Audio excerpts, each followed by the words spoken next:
जी तो नाजरीन, इस वक्त मैं मौजूद हूँ भमाला।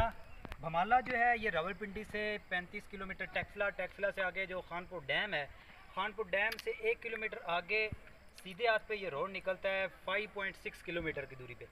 रास्ता तो थोड़ा ख़राब है, टेले हैं रास्ते में, पक्का रोड नहीं है, लेकिन यहाँ पे पहुँचने के लिए गिरदोनवा में जो खूबसूरत इन्वायरमेंट है, ऊंचे ऊंचे पहाड़ों के दरमियान में ये बल खाता हुआ पथरीला रास्ता आपके टूर को बड़ा खूबसूरत करने वाला है।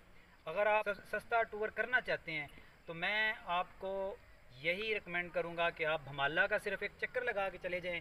आपको ये वो जगह है जहाँ से खानपुर डैम का ये सारा पानी खानपुर डैम की तरफ जा रहा है। तो आप इधर अपने दोस्तों के साथ शॉर्ट टूर के लिए भी आ सकते हैं। अभी हम जुमे की नमाज़ पढ़ने के बाद वहाँ से रावलपिंडी से निकले हैं, रास्ते में स्टे करते करते खानपुर डैम पे भी हमने काफ़ी वक्त गुजारा है। फिर भी अभी मगरब की अज़ानों में तकरीबन 1 घंटा रहता है, रोशनी है अच्छी खासी।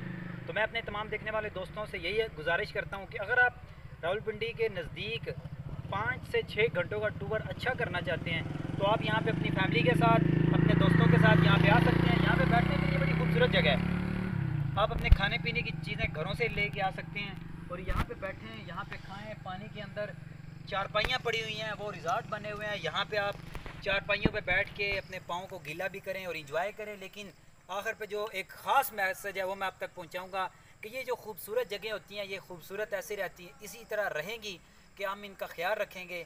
हम अपने साथ जो लाए हुए शापर, बैग या कुछ भी खाने वाली चीज़ों के जो रैपर हैं वो यहाँ पे ना फेंकें, बल्कि वो दोबारा शापर में डाल के हम अपने साथ लेके जाएं और किसी डस्टबिन में उसको डस्ट करें। तो ये है भमाला का पिकनिक पॉइंट। मैं अपने तमाम दोस्तों, देखने वाले दोस्तों से यही कहूँगा, यहाँ पे आएँ और ज़िंदगी को एंजॉय। ये देखें, ये ज़रा दिखाएं, ये खूबसूरत व्यू, ये पहाड़ों में घिरा हुआ खूबसूरत व्यू, खूबसूरत जगह भमाला।